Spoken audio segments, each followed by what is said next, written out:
오늘 말씀은 마태복음 24장 말씀인데요. 24장 전체가 종말에 대한 예수님의 교훈으로 되어 있습니다. 예수님의 설교이시죠. 먼저 우리는 성경을 볼 때 성경 한 구절 한 구절을 다 해석하려고 너무 애쓰지 않아도 될 것 같습니다. 왜냐하면 먼저 전체를 통합적으로 보는 것이 좋기 때문입니다. 그렇게 방향을 잡으면 참 좋은 것입니다. 우리가 그림을 감상할 때도 어느 정도 거리를 두고 봐야지 코가 그림에 닿을 정도로 앞에서 보면 전체를 보지 못하는 것과 같은 것이죠. 먼저 숲을 보고 나무를 보아야 하는데 그 나무에 붙어있는 잎사귀에만 집착하게 되면 계속해서 그것만 보다 보면 전체를 놓치는 경우가 있기 때문입니다. 오늘 본문에는 무화과 나무의 이야기로 오늘 시작을 하고 있습니다.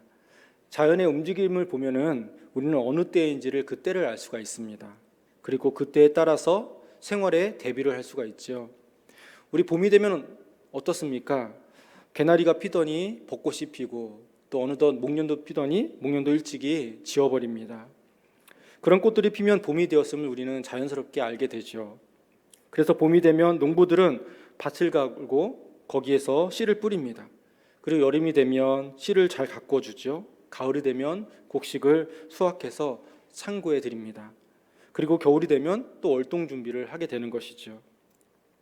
이 무화과 나무의 비유는 오늘 우리 신앙생활에도 월동 준비가 필요하다는 것을 알려줍니다. 왜냐하면 종말이 다가오는 것은 너무나 확실하기 때문입니다. 그것은 현실이기 때문이에요. 종말이 다가온다는 것이 얼마나 확실한 현실입니까, 여러분? 오늘 본문 35절에서 말씀합니다. 천지는 없어질지언정 내 말은 없어지지 아니하리라. 이 말씀만큼이나 확실하다는 것입니다. 자, 이 성경 말씀은 성경은 하나님께서 우리 인간에게 주신 약속 아니겠습니까? 우리 인간들도 인간끼리 약속을 하지만 못 지킬 때가 있습니다. 저도 아버지로서 아들과 약속을 할 수가 있습니다. 오늘 저녁에 아빠가 퇴근하고 영화 보러 가자, 또는 맛있는 거 먹으러 외식하자 할 수가 있습니다. 그러나 아버지가 그 약속을 지키기 위해서 집을 가는 길에 혹시라도 교통사고가 났습니다. 그래서 병원에 입원하게 되죠. 그래서 그 아버지는 약속을 지키고 싶었지만 어쩔 수 없이 아들과의 약속 지킬 수가 없게 되었습니다. 이것이 인간의 한계입니다. 이런 교통사고뿐만 아니라 우리에게는 어쩔 수 없는 상황이 올 수밖에 없는 것이죠. 하지만 하나님은 전능하신 분이시기 때문에 한 번 약속하신 것은 반드시 지키신다는 것이죠. 반드시 지키십니다. 하나님은 얼마나 약속을 지키시는지 성경 첫 권인 창세기에서 약속하셨던 그 메시아를 약속하셨는데 그것이 마태복음에서 이루어지는 것을 우리는 보게 되는 것이죠. 창세기 하나님께서 범죄한 그 인류를 구원하시기 위해서 메시아를 분명히 약속해 주셨습니다. 그 메시아는 그 후 2000년이 지나서 유대 땅 베들레헴에 태어나셨습니다. 그 기간이 너무나 길어서 사람들은 그런 약속이 있었다는 것조차 잊고 살았습니다. 기억하지 못하고 있었는데 하나님은 모든 사람은 다 잊어버린 그때에도 기억하고 계셨다가 마침내 약속을 지켜주셨다는 것이죠. 바로 그분이 신실하신 하나님이십니다. 하나님의 말씀을 그대로 다 우리가 믿을 수 있다면 얼마나 좋겠습니까? 저와 여러분이 그 변함없는 약속의 그 말씀을 믿게 되시기를 간절히 소망합니다.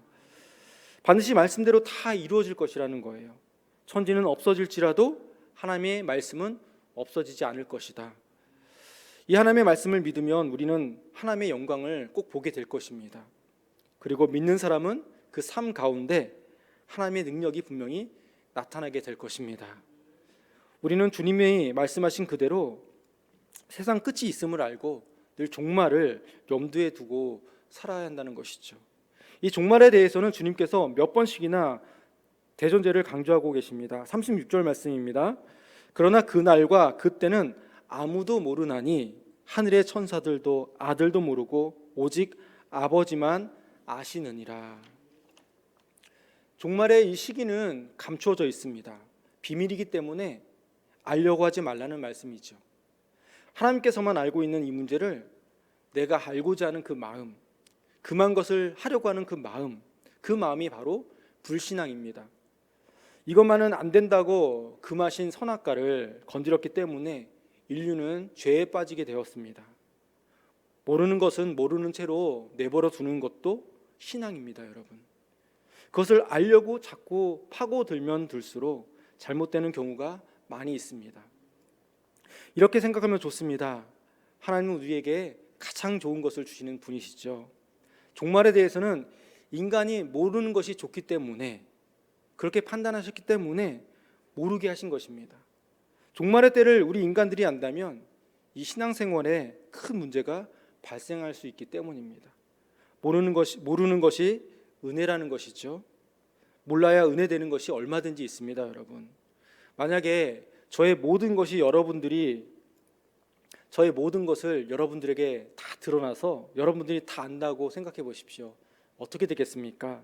지금까지 살아오면서 내가 생각했던 모든 것, 내 생각과 내가 했던 모든 행실들, 내 말과 내가 했던 그 모든 것들, 여러분께서 낱낱이 다 안다고 생각해 보십시오. 여러분, 모르는 것이 은혜입니다. 여러분의 삶을 다른 사람들이 쏙쏙들이 다 안다면 어떻게 되겠습니까? 어쩌면 몰라야 은혜입니다, 여러분. 아무도 주님이 오시는 때를 모릅니다. 모르는 것이 은혜입니다. 그러나 주님이 오신다는 것은 분명하죠. 분명한 진리입니다. 그리고 그때가 점점 가까워지고 있다는 사실이죠. 그날과 그때는 아무도 모릅니다. 하지만 노아의 때와 같이 올 것이라고 성경이 말씀하고 있죠. 여러분, 노아가 살던 그곳은 비가 거의 안 오는 사막지대였습니다. 그러니 누구도 노아의 말을 들으려고 하지 않습니다. 불가능한 말을 하고 있으니까. 그렇죠. 물로 심판을 한다니, 그게 무슨 터무니없는 소리인지 사람들은 방주를 준비하고 있는 그 노아를 다 비웃었습니다. 그 사람을 보면서 미친 사람이라고 했습니다. 노아와 그의 가족 외에는 아무도 믿는 사람들이 없었습니다. 방주에 들어가는 그 시간까지도 믿지 않았습니다. 그래서 본문 37절에서 이렇게 말씀합니다. 노아의 때와 같이 인자의 임함도 그러하리라 말씀합니다. 노아의 때와 같을 것이라고 말씀하죠. 자, 우리가 거리에 나가서 여러분, 분명히 세상은 종말이 다가오고 있습니다. 예수님 다시 오실 그날이 분명히 있습니다. 예수님 다시 오실 것입니다. 이렇게 우리가 말한다면 세상 사람들은 우리를 뭐라고 생각하겠습니까? 분명히 비웃을 것입니다. 조롱할 것이죠. 저 사람 종교에 빠져가지고 미친 사람이네, 정신 나간 소리 한다, 그렇게 생각할 것입니다. 우리가 살고 있는 세상은 노아의 때와 같습니다, 여러분. 자, 노아의 때에 사람들은 방주에 들어가던 그 시간까지도 먹고 마시고 장가가고 시집가고 그 일들에 몰두하고 있었습니다. 영적인 일에는 전혀 관심이 없고 오로지 먹고 마시는 육신적인 일에만 몰두하고 있었다는 것입니다. 자, 오늘 현대인들은 어디에서 무슨 일을 하며 무엇에 몰두하고 있습니까, 여러분? 똑같지 않습니까? 먹고 마시는 육적인 일에 세상 사람들은 몰두하고 있습니다. 지금 우리가 살고 있는 이 시대는 노아의 때와 별 차이가 사실 없습니다. 그러므로 깨어 있으라고 말씀하시는 것이죠. 또한 주님의 재림은 지극히 개인적인 사건임을 오늘 말씀이 교훈해주고 있습니다. 본문 40절 41절 말씀입니다. 그때 두 사람이 밭에 있음에 한 사람은 데려가고 한 사람은 버려둠을 당할 것이요, 두 여자가 맷돌질을 하고 있음에 한 사람은 데려가고 한 사람은 버려둠을 당할 것이니라. 여러분, 구원은 개인적인 사건이라는 것입니다. 부모가 신앙생활을 잘한다고 자녀가 자동적으로 구원을 받는 것 아니라는 것이죠. 천국 가는 것 아니라는 것입니다. 어느 신학교 교수님이 이런 말을 했습니다. 무디 신학교 학장님이 이런 말씀을 하셨어요. 하나님은 자녀만 있고 손자는 없다. 구원은 철저히 개인적이라는 것이죠. 내가 믿음이 있어야 한다는 것입니다. 각자 한 사람 한 사람, 그 각자 자기의 믿음이 있어야 한다는 것이죠. 이렇게 교회에서 우리가 함께 예배드리고 있는데 우리가 함께 이렇게 예배드리고 있으니까 괜찮겠지, 안심하면 안 된다는 것이죠. 구원은 개인적인 사건이기 때문입니다. 천국은 단체로 가는 것이 아닙니다. 천국은 예수 그리스도에 대한 그 신앙 고백, 그 고백에 있는 것이죠. 그 고백하는 사람들에게 주시는 하나님의 선물인 것입니다. 하나님의 구원은 그래서 완전합니다, 여러분. 그래서 하나님이 작정하신 구원하실 사람들은 한 사람도 빠짐없이 다 구원합니다. 이것이 하나님의 구원의 역사입니다. 자, 그리고 그 다음에 도둑의 이야기를 주님께서 하십니다. 그런데 우리 예수 그리스도의 재림에 대해서는 성경 여러 곳에서 도둑과 같이 오신다라고 표현하고 있죠. 먼저 오늘 본문 43절에서 보겠습니다. 너희도 아는 바니 만일 집주인이 도둑이 어느 시각에 올 줄을 알았더라면 깨어 있어 그 집을 뚫지 못하게 하였으리라. 예수님에 대한 재림에 대한 말씀이죠. 그리고 데살로니가전서 5장 2절에 보시면 주의 날이 밤에 도둑같이 이를 줄을 너희 자신이 자세히 알기 때문이라. 또 베드로후서 3장 10절 보시면 그러나 주의 날이 도둑같이 오리니 그 날에는 하늘이 큰 소리로 떠나가고 물질이 뜨거운 불에 풀어지고 땅과 그 중에 있는 모든 일이 드러나리로다. 요한계시록 3장 3절입니다. 그러므로 내가 어떻게 받았으며 어떻게 들었는지 생각하고 지켜 회개하라. 만일 일깨지 아니하면 내가 도둑같이 이르리니 어느 때에 내게 이르는지 내가 알지 못하리라. 마지막으로 요한계시록 한 절 더 보겠습니다. 요한계시록 16장 15절 말씀입니다. 보라, 내가 도둑같이 오리니 누구든지 깨어 자기 옷을 지켜 벌거벗고 다니지 아니하며 자기의 부끄러움을 보이지 아니하는 자는 복이 있도다. 아멘. 모두 주님은 생각하지 않은 때, 우리가 기대하지 못했을 때, 예상하지 못했을 때 도둑같이 오신다라고 말씀하고 있습니다. 그런데 주님께서 도둑같이 찾아오시는 분이라는 그 말씀은 우리가 우리 일상생활에도 늘 경험하고 있는 것이죠. 우리가 어떤 구역이나 어떤 신도의 모임이나 그 외에 다른 경우를 통해서도 여러분들의 신앙 이야기를 듣게 될 때가 있습니다. 그 신앙 이야기의 내용은 무엇입니까? 다양하지만 주제는 거의 비슷한 것이죠. 내게 찾아오신 하나님에 대한 이야기, 그리고 그로 말미암아 놀라움과 감사, 그 은혜가 보통 우리의 주제입니다. 부족한 나에게 찾아오신 그 주님, 나를 구원하시기 위해서 나를 만나주신 주님, 그리고 그 놀라움과 감사한 내용이죠. 그런데 이런 간증의 이야기를 듣다 보면 하나님께서는 잘 준비되어 있지 않은 사람에게만 준비되어 있는 사람에게만 찾아오는 것이 아니라 준비되어 있지 않은 사람에게도 찾아온다는 사실입니다. 여러분, 베드로는 어떻습니까? 그는 갈릴리의 평범한 어부였습니다. 율법 공부를 한 사람도 아니고요, 율법을 지키고 있는 사람도 아니었습니다. 그런데 어느 날 예수님이 베드로를 찾아오셨다는 것입니다. 전혀 예상하지 못했던, 생각하지 못했던 일이 일어났던 것이죠. 또 우리가 알고 있는 사도 바울, 사울이었을 때 어떻습니까? 그는 예수 그리스도를 극렬하게 핍박했던 사람이죠. 전혀 준비가 되지 않은 그 사람에게 주님이 일방적으로 갑자기 찾아오셨고 그를 사도로 불러주셨습니다. 이런 이야기는 지금도 계속되고 있는 것입니다, 여러분. 이 모든 것은 바로 하나님의 역사인 것이죠. 전혀 예상치 못했던 일들이 우리 가운데 지금도 일어나고 있습니다. 하나님을 찾지도 않았는데, 하나님을 기대하지도 않았는데, 하나님이 필요하다고 생각하지도 않았는데 하나님께서 모든 예상을 덮으시고 도둑같이 우리를 찾아오신다는 것입니다. 그러나 그 하나님은 우리의 것을 빼앗아가기 위해서 오신 것이 아니라 우리에게 필요한 것을 주시는 선한 도둑이 되신다는 것이죠. 어떤 때는 우리가 귀중하다고 생각했던 것, 그것을 갑자기 가져가실 때도 있습니다. 그것을 가져가심으로 인해서 그것에 매여있던 우리에게 자유함을 허락해 주시고 전적으로 전심으로 하나님만 섬길 수 있도록 그렇게 하시기도 하십니다. 또 어떤 때는 우리가 필요하다고 생각하지 못한 것, 전혀 생각하지 못한 것, 그러나 꼭 우리 인생에 필요한 선물을 주시기 위해서 전혀 예상하지 못했던 방법으로 하나님은 우리에게 찾아오시기도 하십니다. 여러분, 그렇게 하나님은 자유로우신 분이십니다. 오고 싶을 때 오시고 가시고 싶을 때 가시는 그런 분이십니다. 하나님은 우리가 필요하다고 해서 찾아오시는 분도 아니십니다. 우리의 영성이 정말 깨끗하고 민감하기 때문에 우리를 찾아오시는 그런 분도 아니라는 것입니다. 이것은 전적으로 하나님께 달려있다는 것이죠. 하나님께 달려있는 것이지 우리의 어떤 모습 때문에 그 모습으로 인하여서 우리가 하나님을 부를 수 있거나 하나님을 모실 수 있거나 그런 것이 절대 아니라는 것입니다. 그러므로 하나님이 우리를 찾아오시고 우리를 부르시고 또 우리에게 주시는 모든 것은 다 하나님의 은혜라는 것입니다. 하나님이 오시고 가시는 것은 전적으로 그렇게 하나님의 주권에 달려 있습니다. 우리 인간이 좌지우지할 수 있는 것이 아니라는 거예요. 도둑같이 오시는 하나님이십니다. 예수 그리스도의 탄생을 생각해 보십시오. 마리아와 요셉은 고향 나사로에서 예수님의 출생을 준비하고 있었습니다. 그런데 호정 명령이 내려져서 인구조사 때문에 베들레헴에 갔습니다. 예상치 않게 출산을 하게 되었죠.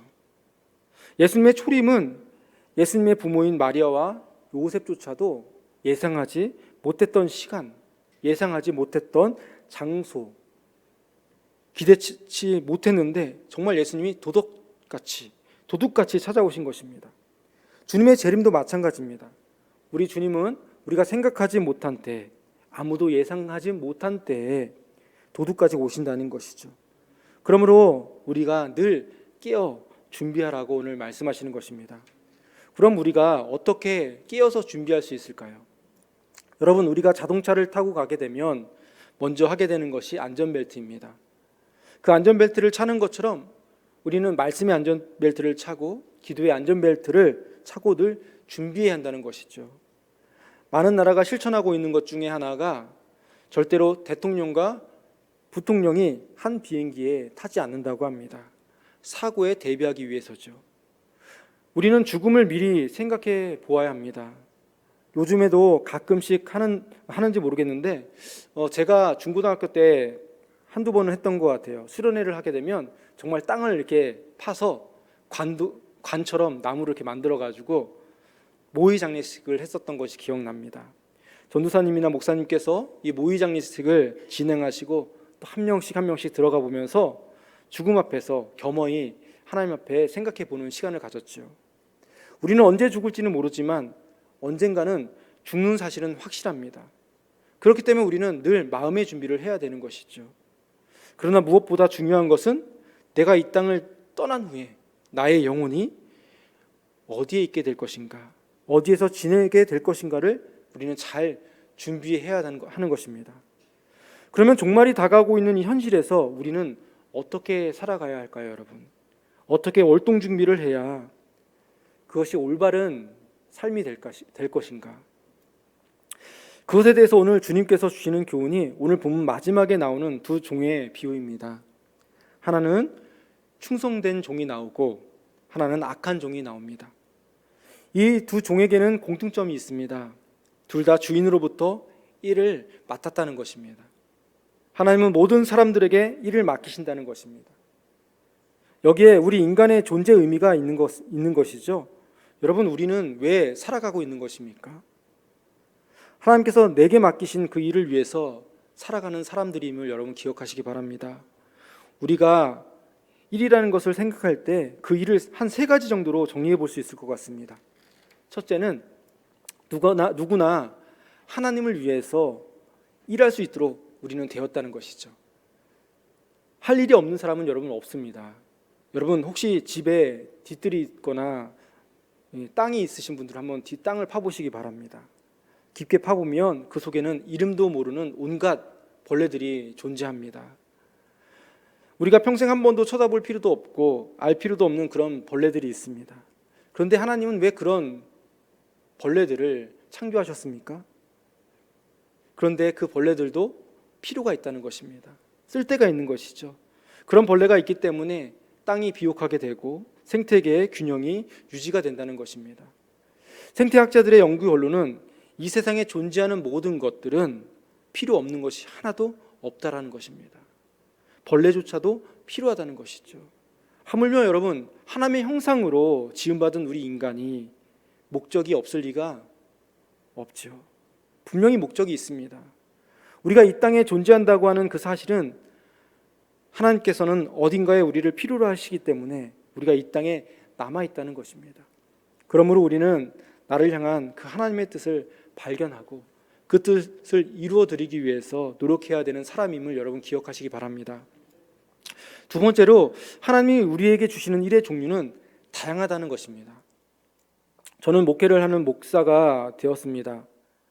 왜 목사가 되었습니까? 하나님께서 이 일을 저에게 맡겨주셨기 때문이죠. 여러분 가운데 회사원도 있고 의사도 있고 변호사도 있을 것입니다. 교수도 있을 것이고 엔지니어도 있을 것입니다. 학자도 있을 것입니다.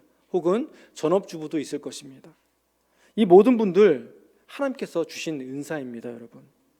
우리 인생을 행복하고 보람 있게 사는 길은 바로 하나님께서 주신 그 은사대로 열심히 살아가는 것이죠. 세 번째, 그 일에 임하는 태도에 따라서 충성된 종이 되느냐 악한 종이 되느냐 구분되어진다는 것이죠. 오늘 본문에 나오는 두 종은 다 능력 있는 사람들임에 틀림이 없습니다. 그러니까 그들에게 하나님께서 일을 맡겨주신 것이죠.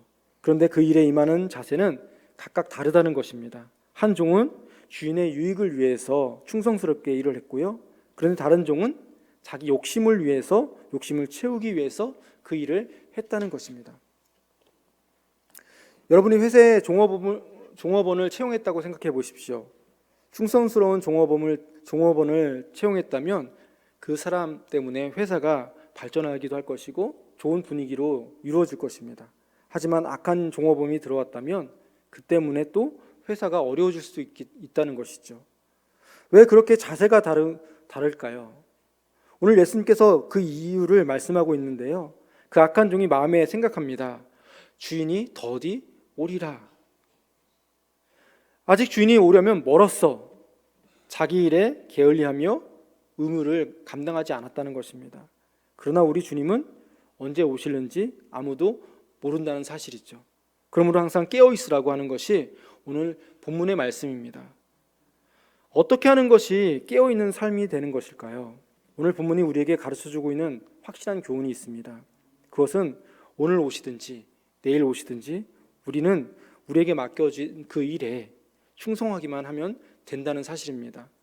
언제 오실는지 모르지만 우리는 부끄럼 없이 충성된 종으로 발견되는 사람이 복이 있다는 것입니다. 오늘 본문 46절 말씀입니다.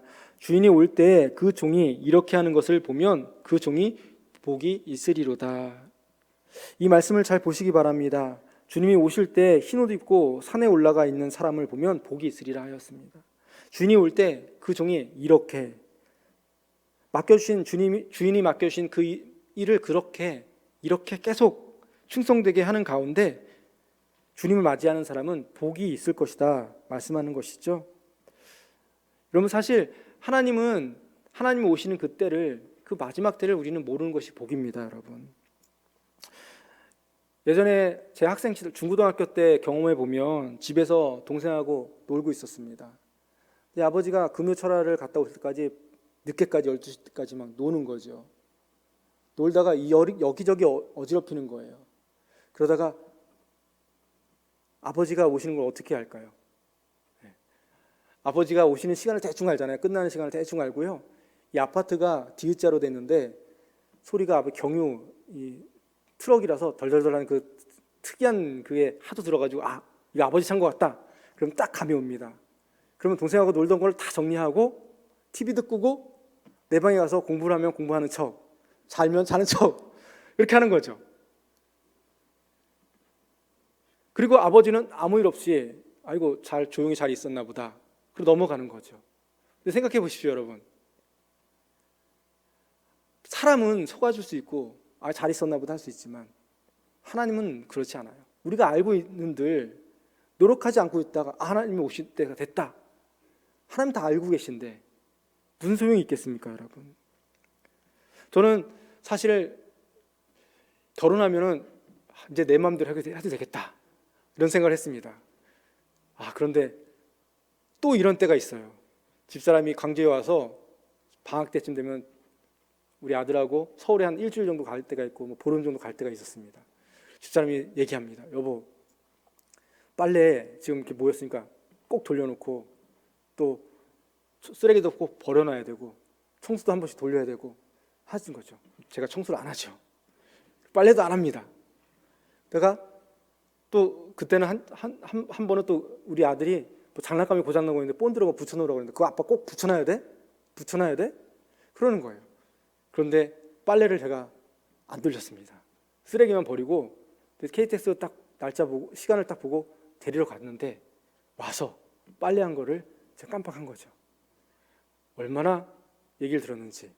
그리고 아들까지 아빠가 장난감 안 고쳐놨다고 뭐라고 그러는데, 여러분 그 때를 알고 있어도 안 할 때는 안 하더라고요.